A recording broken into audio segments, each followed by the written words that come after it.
हे everybody, मैं हूँ Priya and welcome to what's up with law, जिसमें हम हर महीने देश और दुनिया में होने वाले इंपॉर्टेंट लीगल डेवलपमेंट्स को, जो कि बहुत सारे होते हैं, उन्हें बहुत ही सरल, सुंदर और आसान भाषा में आपको समझाते हैं, ताकि आप इंपॉर्टेंट चीजों को अच्छे से समझ सको और उन्हें समझकर आगे समझा भी सको। तो अगर आप किसी भी इंपॉर्टेंट लीगल एग्जाम की तैयारी कर रहे हैं, एक बार अपनी प्रिपरेशन स्टार्ट करने से पहले इस वीडियो को, इस मंथली रैपअप को पूरा देख लीजिएगा। आपकी प्रिपरेशन में हेल्प भी मिलेगी और आपको एक अच्छा डायरेक्शन भी मिलेगा। ठीक है, तो चलिए इस वीडियो को स्टार्ट करते हैं। अब हम बात करने वाले हैं इस महीने की बहुत ही इंपॉर्टेंट और लैंडमार्क डिसीजन की, जो मेरे हिसाब से इस साल के आए 10 मोस्ट इंपॉर्टेंट जजमेंट की लिस्ट में पक्का इंक्लूड होगा। बात हो रही है Gayatri Balaswamy versus Novosoft Technologies की, जो रिलेट करता है आर्बिट्रेशन से। इसे आप Balaswamy judgment relating to arbitration ऐसे भी याद कर सकते हैं। अब देखिए, WhatsApp with law series start करने का ना यही ऑब्जेक्टिव था कि जब भी हम किसी टॉपिक के बारे में, किसी केस के बारे में बात करें, तो इससे रिलेटेड जो इंपॉर्टेंट बैकग्राउंड हो, जो लैंडमार्क केसेस हो, लीगल एरियाज, ग्रे एरियाज, इन सबको साथ में लेके टॉपिक को डिस्कस किया जाए, ताकि आपको सारी चीजें ओवरऑल समझ में आए, सिर्फ ऊपर ऊपर से नहीं। तो ये जो केस के बारे में बात कर रही हूँ, जो मैं बोल रही हूँ कि इतना इंपॉर्टेंट है, चलिए इससे रिलेटेड कुछ इंपॉर्टेंट फैक्ट समझ लेते हैं। तो देखिए, इंडिया में कोई डिस्प्यूट रिजॉल्व करने के लिए आप सिर्फ कोर्ट जा सकते हो ऐसा नहीं है। Legally out of court settlement करने के भी बहुत सारे तरीके हैं, जिसे हम ऑल्टरनेटिव डिस्प्यूट रेजोल्यूशन कहते हैं, एडीआर कहते हैं। इसमें क्या क्या इंक्लूड होता है? इसमें हो गया आपका लोक अदालत, जुडिशियल सेटलमेंट, कंसिलिएशन, मीडिएशन और आर्बिट्रेशन। तो इन सारे टर्म्स से रिलेटेड जो सारे इंपॉर्टेंट चीजें, जिसे हम एक एक लाइन में समझते हैं। लोक अदालत ना सिंपल मैटर्स के लिए सूटेबल रहता है। जुडिशियल सेटलमेंट में एक जज एक्टिवली इन्वॉल्व होता है कॉम्प्रोमाइज तक पहुंचने के लिए। कंसिलिएशन और मीडिएशन की बात करें तो इसमें आपको गाइडेंस दी जाती है, सोल्यूशन फैसिलिटेट किया जाता है, लेकिन कोई फाइनल डिसीजन नहीं दिया जाता है। वहीं अगर हम आर्बिट्रेशन की बात करें, जिसके अराउंड ये पूरा केस है, तो आर्बिट्रेशन ना कॉम्प्लेक्स कमर्शियल डिस्प्यूट के लिए बेस्ट होता है। क्यों? ये इंपॉर्टेंट पार्ट है, तो ध्यान से सुनिएगा। आर्बिट्रेशन में दिया गया आर्बिट्रल अवार्ड फाइनल और बाइंडिंग होता है पार्टीज पर। और अगर बायसनेस के कारण, इलीगैलिटी के कारण या किसी भी चीज के कारण आर्बिट्रल अवार्ड को अगर चैलेंज किया जाता है, तो अभी तक कोर्ट क्या कर सकती थी? अभी तक कोर्ट के पास ये पावर थी कि वो आर्बिट्रल अवार्ड को सेट असाइड या कैंसिल कर सकती थी। मतलब पार्टीज को फ्रेश आर्बिट्रेशन करने बोल सकती थी, लेकिन कोर्ट के पास ये पावर नहीं थी कि वो आर्बिट्रल अवार्ड को चेंज या मॉडिफाई कर सके। लेकिन इसी एस्टैब्लिश जुरिस्प्रूडेंस को चेंज करते हुए सुप्रीम कोर्ट ने गायत्री बालास्वामी के जजमेंट में 4:1 के मेजोरिटी से ये कहा कि कोर्ट अपनी लिमिटेड पावर का इस्तेमाल करते हुए अब आर्बिट्रल अवार्ड को चेंज और मॉडिफाई भी कर सकती है। और उनकी पावर सिर्फ आर्बिट्रल अवार्ड को सेट असाइड या कैंसिल करने तक लिमिटेड नहीं रहेगी। और इन सिचुएशन में कोर्ट अपनी लिमिटेड पावर का इस्तेमाल कर सकती है। अब इस पूरे केस की इंपॉर्टेंट प्रोविजन की बात की जाए, तो वह है आर्बिट्रेशन एंड कंसिलिएशन एक्ट का सेक्शन 34 और 37। इस जजमेंट पे लोन डिसेंट देने वाले जस्टिस विश्वनाथन ने एक स्ट्रॉन्ग पॉइंट उठाया और ये कहा कि आर्बिट्रेशन की स्ट्रेंथ उसकी लीगल परफेक्शन में नहीं थी, बल्कि एक फास्ट, फेयर और फाइनल रेजोल्यूशन देने में थी। लेकिन ये जो जजमेंट है, ये इस स्ट्रेंथ को, आर्बिट्रेशन की स्ट्रेंथ को ही डाइल्यूट कर देता है, because now even arbitration will be subject to litigation. आपके हिसाब से इस जजमेंट के क्या बेनिफिट्स हो सकते हैं, बताना जरा। और अगर आप एलेट, क्लैट पीजी या किसी भी एलएलएम एंट्रेंस एग्जाम की तैयारी कर रहे हैं and you need a coach जो आपको सिर्फ मोटिवेट ना करे बल्कि एक अच्छे मोमेंटम में लेके आए, then I would like to introduce to you my best and flagship course for LLM exam. देखो, इस कोर्स की ना सारी डिटेल्स वैसे भी आपको यहाँ एक क्लिक करके मिल ही जाएगी। मैं बस इस कोर्स के आपको 2 डिस्टिंग्विशिंग फैक्टर्स बताती हूँ, जो आपकी एग्जाम प्रिपरेशन में एक्चुअली हेल्प करेगी। For example, this course very clearly tells you what not to study, what to study and how to study. तो कोर्स के फर्स्ट चैप्टर में ना एग्जाम को कैसे अप्रोच करना चाहिए उसके बारे में बताया गया है। For example, past year paper analysis, tips, strategy तो काफी बेसिक हो गया, लेकिन एलएलएम में कौन कौन से टाइप के स्पेशलाइजेशन होते हैं, किसके क्या एडवांटेजेस होते हैं उसके बारे में, 1 ईयर वर्सेस 2 ईयर एलएलएम के बारे में, एनएलयूज के अलावा और कौन से कॉलेजेस हो सकते हैं जिसमें से आप एलएलएम कर सकते हैं, इंक्लूडिंग फॉरेन कॉलेजेस, उसके एग्जाम के बारे में, ये सारी चीजें डिस्कस की गई है। इसके साथ ही इंपॉर्टेंट टॉपिक्स और केसेस को कैसे आइडेंटिफाई किया जाए, उन्हें कैसे कवर किया जाए, यहाँ से लेके आपके फाइनल रिवीजन तक सारी चीजों को सिस्टमैटिकली डिस्कस किया गया है। तो इस कोर्स में ना ये आइडिया नहीं है कि आप सिर्फ सिलेबस कवर करें, ये तो आप कर ही लोगे, बल्कि आइडिया ये है कि एग्जाम के बाद का जो रियल गोल है, एलएलएम जर्नी, आपको उसके लिए रेडी किया जाए। And you know what, we've been through it, so we understand your struggle. और इसलिए इस पूरे प्रोसेस को काफी इफेक्टिव और फन रखा गया है। जैसे हर महीने we conduct dynamic live session, जैसे इसी महीने looking at the recent cases, we are conducting back to back live sessions on laws of war, freedom of speech and expression, copyright issues, and Balasamy judgment with a quick wrap up of the Arbitration Act. और पूरे process में अगर आपको कोई भी doubt होता है, चाहे वो एग्जाम फॉर्म कैसे भरना हो या स्पेशलाइजेशन कैसे चूज करनी हो, यू गेट वन-on-one मेंटरशिप। तो अगले 6 महीने में if you want to effectively approach this exam, do check out this course. इसकी लिंक आपको यहाँ और नीचे डिस्क्रिप्शन में मिल जाएगी। तो चलिए शुरुआत करते हैं इस पूरे महीने के सबसे इंपॉर्टेंट लीगल अपडेट, सबसे इंपॉर्टेंट केस के साथ। तो इस केस में ये कहा गया है कि अगर आपको एक अच्छा जज बनना है तो पहले एक अच्छा वकील बनना जरूरी है। जज बनने के लिए 3 साल का एक्चुअल कोर्ट रूम एक्सपीरियंस होना जरूरी है, ये कहा गया है इस केस में। देखो अभी तक पूरा प्रोसेस कैसा होता था, आपने लॉ स्कूल कंप्लीट किया, अब जुडिशरी का एग्जाम फॉर्म भरो, वो क्लियर करके आप जज बन सकते हो। इस पूरे प्रोसेस में ना कहीं पर भी कोर्ट रूम का एक्सपीरियंस होना जरूरी ही नहीं था, जीरो था। जिस कारण क्या होता था, कई सारे जो न्यूली अपॉइंटेड जजेस होते थे उन्हें कोर्ट रूम प्रोसीजर्स के बारे में पता ही नहीं होता था, क्लैरिटी नहीं होती थी, जिस वजह से कोर्ट में सीनियर एडवोकेट्स जजेस को रूल समझाते और कभी कभी डांटते नजर आते थे। इसी प्रॉब्लम को एड्रेस करने के लिए नए रूल्स इंट्रोड्यूस किए गए। तो इससे क्या चेंज हो रहा है, अब क्या होगा कि आपने लॉ स्कूल क्लियर किया, आप बार काउंसिल में एनरोल हो जाओ, उसके बाद आप कोर्ट जाके 3 साल का एक्चुअल एक्सपीरियंस लो और उसके बाद ही आप जज बन सकते हो। तो ये जो 3 साल का एक्सपीरियंस ऐड किया गया है, ये नया चेंज है। अब इसके पीछे ऑब्जेक्टिव क्या है, कोर्ट का कहना यह है कि हर जुडिशरी एस्पिरेंट के पास प्रैक्टिकल लीगल स्किल्स होना और कोर्ट रूम प्रोसीजर का फंडामेंटल और फाउंडेशनल अंडरस्टैंडिंग होना जरूरी है। अब जहां इस आइडिया का ऑब्जेक्टिव और इंटेंशन बहुत अच्छा है, पर हर आइडिया की तरह इसके भी कई सारे लूप होल्स है, कई सारे ऑपोजिशन आ रहे हैं और बहुत सारे क्वेश्चंस भी। चलिए इन्हें एक एक करके डिस्कस करते हैं। तो अगर इस नए रूल का सबसे बड़ा लूप होल की बात करें तो वो है इसकी वेरिफिकेशन को लेकर, कि ये कैसे वेरीफाई किया जाएगा कि जो 3 साल की प्रैक्टिस है ये एक्चुअल कोर्ट रूम प्रैक्टिस है या फेक है। मतलब चाचा बुआ ताऊ से लिया गया एक फेक सर्टिफिकेट हो तो कैसे वेरीफाई करोगे। फॉर एग्जाम्पल जॉइंट वकालतनामा में भी बिना कोर्ट गए भी सिर्फ अपना नाम ऐड करा के भी आप 3 साल की प्रैक्टिस दिखा सकते हो। इसके साथ ही जुडिशियल एस्पिरेंट का कहना यह है कि जुडिशरी का एग्जाम क्रैक करना ऑलरेडी बहुत टफ है, इसमें 3 साल की प्रैक्टिस ऐड करके हमारा जो पूरा प्रोसीजर है वो और लेंदी हो जाता है, विच इज नॉट रिक्वायर्ड। उनका कहना यह भी है कि जुडिशरी एस्पिरेंट्स पे जो भार डाला गया कि उन्हें एक्चुअल एक्सपीरियंस होना चाहिए, या कल को यही सेम एक्सपेक्टेशंस हम यूपीएससी एस्पिरेंट्स पे भी डालेंगे कि अगर किसी को आईएएस या आईपीएस ऑफिसर बनना है तो 3 साल का एक्चुअल पुलिस स्टेशन का एक्सपीरियंस लेकर आओ। अब इस नए रूल से रिलेटेड जो एक कॉमन क्वेश्चन पूछा जा रहा है, जो सबसे ज्यादा पूछा जा रहा है, वो ये कि हमने अपने लॉ स्कूल के दौरान जो डिफरेंट इंटर्नशिप्स की है, क्या वो 3 साल के कोर्ट रूम एक्सपीरियंस में ऐड की जा सकती है या नहीं।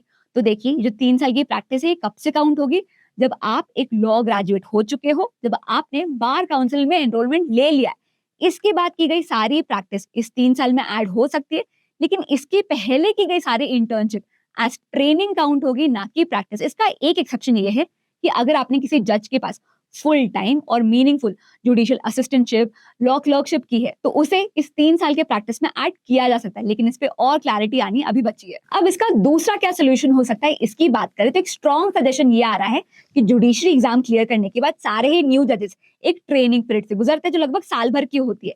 तो इस प्रैक्टिकल स्किल की रिक्वायरमेंट को हम उसी में इंक्लूड क्यों नहीं कर सकते। इस पर कोर्ट्स का कहना यह है कि आप real life court room experience को क्लासरूम एक्सपीरियंस से रेप्लिकेट कर ही नहीं सकते, और ये सब कुछ हमारे इंडिया में पहली बार हो रहा है ऐसा भी नहीं है। 2002 के ऑल इंडिया जजेस association versus union of India case के पहले लगभग सारे ही स्टेट्स की यही रिक्वायरमेंट थी कि जुडिशियल सर्विस एग्जाम में बैठने से पहले आपके पास मिनिमम 3 साल का कोर्ट रूम प्रैक्टिस होना ही चाहिए। 2002 के इसी केस से इस रूल को हटाया गया था। वैसे इस मैटर पे अगर आपको और डीपली पढ़ना है तो आप आर्टिकल 233 क्लॉज 2 को और अच्छे से पढ़ सकते हैं। पर आपके हिसाब से क्या practical legal skills non negotiable होने चाहिए, मतलब क्या आपके हिसाब से ये रूल सही है या गलत, बताना जरा। इसके बाद न्यूज आती है अहमदाबाद से। तो यहाँ की लेक चंदोला के आसपास जहां सालों से लोग रह रहे थे लेकिन बिना किसी लीगल ओनरशिप की, तो एक मैसिव डिमोलिशन ड्राइव में मंदिर, मस्जिद, घर, दुकान सब मिलाते हुए 8,000 से ज्यादा स्ट्रक्चर्स गिरा दिए गए। गवर्नमेंट का कहना यह है कि ये सारे के सारे इलीगल एंक्रोचमेंट्स थे। तो ये जो सारे illegal encroachment, demolition drive, bulldozer justice, ये सारी चीजों पे लॉ अप्लाई होता है एडवर्स पोजेशन का, जो प्रॉपर्टी लॉ का कंसेप्ट है। ये सिंपली ये कहता है कि मानो कोई इंसान किसी प्रॉपर्टी पर बिना ओनर के परमिशन के भी रह रहा है और ओपनली बहुत लंबे समय से कब्जा जमाए हुए, फॉर एग्जाम्पल 12 साल से ज्यादा के लिए वहां रह रहा है, और ओनर कोई लीगल स्टेप नहीं लेता है उसे वहां से हटाने के लिए। इस केस में ये जो जमीन है ये बिना ओनर के परमिशन के भी उस इंसान की हो सकती है। ये है एडवर्स पोजेशन का कंसेप्ट। लेकिन ये जो लॉ है ना, ये गवर्नमेंट लैंड और पब्लिक लैंड पे अप्लाई नहीं होता। और जो भी वाटर बॉडीज होती है जैसे कि लेक चंदोला, ये तो पब्लिक ट्रस्ट होती है, मतलब इन पर सरकार की ड्यूटी होती है इन्हें बचाने की, ना कि इन्हें बेच देने की या इलीगल ऑक्यूपेशन के लिए छोड़ देने की। और इसी पब्लिक ट्रस्ट का सपोर्ट लेते हुए गवर्नमेंट ने लेक चंदोला के आसपास के जितने भी इलीगल एंक्रोचमेंट से उन्हें हटा दिया, उन्हें गिरा दिया। गुजरात हाईकोर्ट ने भी डिमोलिशन ड्राइव रोकने से मना करते हुए ये कहा कि डिमोलिशन रोकना मतलब इलीगल ऑक्यूपेशन कंटिन्यू होने देना। इस पर अहमदाबाद म्युनिसिपल कॉर्पोरेशन ने ये कहा है कि वो लोग जो यहाँ पर 2010 से पहले से रह रहे हैं उनके लिए ईडब्ल्यूएस हाउसिंग स्कीम कंसिडर की जा रही है। क्या आपके हिसाब से हर शहर में इलीगल ऑक्यूपेशन हटाने के लिए डिमोलिशन ड्राइव्स होने चाहिए, हाँ या ना? बताना जरा। देखो, जो भी स्टूडेंट किसी लीगल एग्जाम की तैयारी कर रहा होता है उसको बहुत अच्छे से पता होता है कि इंपॉर्टेंट जजमेंट्स और रीसेंट इवेंट्स कितना ज्यादा वेटेज रखता है हर एग्जाम में। लेकिन ना आधा टाइम इसी में चला जाता है कि हर साल आने वाले इतने सारे जजमेंट्स में से कौन से जजमेंट्स को टैप करना है, उन्हें पूरा कवर कैसे करना है और उन्हें किस एंगल से याद रखना है। और इसी प्रॉब्लम को काउंटर करने के लिए हमने डिजाइन किया है हमारे मोस्ट इंपॉर्टेंट जजमेंट को। बहुत सिस्टमैटिक अप्रोच रही है। जैसे सबसे पहले तो इसमें आपको 2018 से लेके 2025 के जो भी रीसेंट इंपॉर्टेंट केसेस है उसका कवरेज, इसके साथ ही जो भी इंपॉर्टेंट लैंडमार्क केसेस है उनका भी कवरेज मिलता है और बहुत ही इजी डाइजेस्टेबल फॉर्मेट में। जैसे कि हर केस का बैकग्राउंड क्या है, मेजॉरिटी ओपिनियन, माइनॉरिटी ओपिनियन, इसका इम्पैक्ट क्या होगा, इन सारी ही चीजों को इजी वीडियोस के थ्रू, केस समरीज के थ्रू आपको माइंड मैप्स, इंफोग्राफिक्स मिलते हैं, रिवीजन के लिए असेसमेंट भी मिलती है। और इसके साथ ही आपको हर महीने होने वाले इंपॉर्टेंट लीगल अपडेट्स के बारे में बताया जाता है। तो वो सारी चीजें जो आपको जानना जरूरी है, लीगली अपडेटेड रहने के लिए जरूरी है, ये सारी ही चीजें प्रोवाइड की जाती है मोस्ट इंपॉर्टेंट जजमेंट कोर्स के बारे में। इनफैक्ट इसके अलावा भी ना और भी बहुत सारी चीजें प्रोवाइड की गई इस कोर्स में। तो अगर आप इंटरेस्टेड है तो इस कोर्स की सारी जानकारी आपको यहाँ और नीचे डिस्क्रिप्शन पे मिल जाएगी। अब इसके बाद ये तो आपको पता ही होगा कि हमारे इंडिया में सुप्रीम कोर्ट की टोटल स्ट्रेंथ है 34 जजेस की। मतलब सुप्रीम कोर्ट में 34 जजेस बैठते हैं, जिसमें से एक होते हैं चीफ जस्टिस ऑफ इंडिया और होते हैं 33 अदर जजेस। और ये 34 सीट्स अब फिल्ड है क्योंकि recently chief justice of India B R. Gavai ने 3 नए जजेस को अपॉइंट किया। और नोटेबली जस्टिस विजय बिश्नोई ने हिंदी में ओथ ली है, जो कि एक रेयर मोमेंट है। अब यहाँ ना आपको याद करना है 1-2 का 4, मतलब आर्टिकल 124 ऑफ द कॉन्स्टिट्यूशन, जो बात करता है कि प्रेसिडेंट सुप्रीम कोर्ट के जजेस को फॉर्मली अपॉइंट करते हैं। अब ये जजेस का अपॉइंटमेंट प्रोसीजर होता है ना, ये रैंडम नहीं होता है, ये कॉलेजियम सिस्टम के थ्रू होता है। और सुप्रीम कोर्ट कॉलेजियम में होते टोटल 5 मेंबर्स, एक चीफ जस्टिस ऑफ इंडिया और 4 सीनियर मोस्ट सुप्रीम कोर्ट जजेस, जो मिलकर जजेस का अपॉइंटमेंट, ट्रांसफर, ये सारी चीजें डिसाइड करते हैं। अब कॉलेजियम सिस्टम क्या होता है, कैसे फंक्शन करता है, इसके प्रोज एंड कॉन्स क्या होते हैं और फेमस जजेस केस, ये सारी चीजों को अगर आपको अच्छे से समझना है तो आप मेरा ये वीडियो देख सकते हैं। इस वीडियो को देखने के बाद आपको पूरा कंसेप्ट भी समझ में आ जाएगा और इससे रिलेटेड अगर 20 मार्क क्वेश्चन भी आता ना तो उसको आप आंख बंद करके अटेम्प्ट कर सकते हैं, इतने अच्छे से एक्सप्लेन किया गया। तो इस वीडियो को जरूर देखिएगा। नेक्स्ट है लॉज ऑफ वॉर्स। तो पहलगाम टेरर अटैक के जवाब में इंडिया ने लॉन्च किया ऑपरेशन सिंदूर। इस पूरे दौरान इंडिया ने एक स्ट्रॉन्ग मिलिट्री एक्शन ही नहीं बल्कि बहुत सारे डिप्लोमेटिक स्टेप्स भी लिए and it all ended with a cease fire. अब इस एरिया को गवर्न करता है इंटरनेशनल ह्यूमैनिटेरियन लॉ, जिसे हम लॉज ऑफ वॉर भी कहते हैं, जिसके 3 ऐसे कन्वेंशन के बारे में जानना जरूरी है जो इंडिया और पाकिस्तान दोनों ही मानते हैं। और ये है जेनेवा कन्वेंशन, हेग कन्वेंशन और United Nations charter. Geneva convention कहता है कि सिविलियंस पे अटैक नहीं होना चाहिए, वुंडेड सोल्जर्स की केयर जरूरी है, मेडिकल एड सबके लिए अलाउड होना चाहिए और प्रिजनर्स ऑफ वॉर को इंसानियत से ट्रीट करना चाहिए। वहीं हेग कन्वेंशन वॉरफेयर को रेगुलेट करता है और बताता है कि कौन से वेपन्स एंड टैक्टिक्स बैंड है ड्यूरिंग द वॉर, जैसे कि use of poison and poison weapons या फिर एक्सपांडिंग और फ्लैटनिंग बुलेट्स। वहीं यूनाइटेड नेशंस चार्टर कहता है कि सभी मेंबर कंट्रीज को पीसफुली डिस्प्यूट रिजॉल्व करना चाहिए और फोर्स सिर्फ 2 कंडीशंस पे यूज हो सकता है, सेल्फ डिफेंस या जब United nation security council allow करे। इसके साथ ही आपको देश के हेड ऑफ आर्म फोर्सेस भी पता होने चाहिए। तो ये है हमारे चीफ ऑफ डिफेंस स्टाफ और ये है हमारे चीफ ऑफ आर्मी, एयर और नेवल स्टाफ। इसके साथ ही ना आपने ये न्यूज भी सुनी होगी कि हरियाणा की एक पॉपुलर ट्रैवल व्लॉगर और 5 और लोगों को पुलिस ने अरेस्ट कर लिया है पाकिस्तानी इंटेलिजेंस ऑपरेटिव्स तक इंडिया की सेंसिटिव इंफॉर्मेशन लीक करने के लिए, जैसे इंडियन आर्मी की क्या लोकेशन है, वो कब मूवमेंट करे, ये सारी चीजें। तो अगर हम बात करें कि इंडिया में स्पाइंग के लिए कौन कौन से लॉज है और उसमें क्या पनिशमेंट दी गई है, तो 2 मेन लॉज है। पहला है ऑफिशियल सीक्रेट्स एक्ट का सेक्शन 3 और 5। तो ये ना ब्रिटिशर्स के जमाने का बनाया गया लॉ है सेंसिटिव इंफॉर्मेशन को प्रोटेक्ट करने के लिए, ताकि वो पब्लिक तक या फॉरेन पावर्स में लीक ना हो जाए।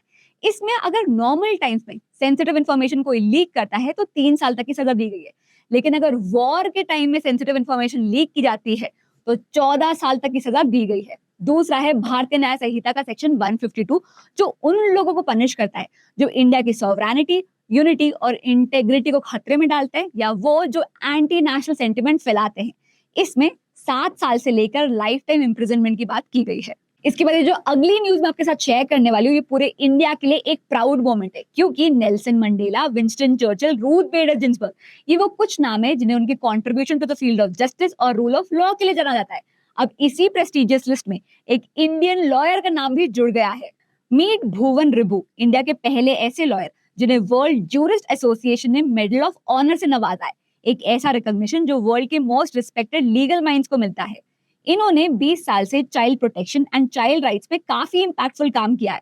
रिबू ने वर्ल्ड का सबसे बड़ा civil society network for child protection form किया है, जिसका नाम है जस्ट राइट्स फॉर चिल्ड्रन। आपने जस्ट राइट्स फॉर चिल्ड्रन नाम के काफी सारे PILs और नोटेबल जजमेंट्स भी सुने होंगे। जैसे सबसे रीसेंट जजमेंट की बात करें तो वो है just right for children versus S Harish का, जिसमें सुप्रीम कोर्ट ने ये कहा है कि चाइल्ड सेक्सुअल अब्यूज मटेरियल को देखना, उसे स्टोर करना, उसे डाउनलोड करना भी पॉक्सो एक्ट के अंदर एक क्रिमिनल ऑफेंस होगा। तो ये था आज का video on monthly legal updates. अब लॉ को ना सिर्फ ऊपर ऊपर से पढ़ने में कोई मजा नहीं आता, कोई फर्क नहीं पड़ता।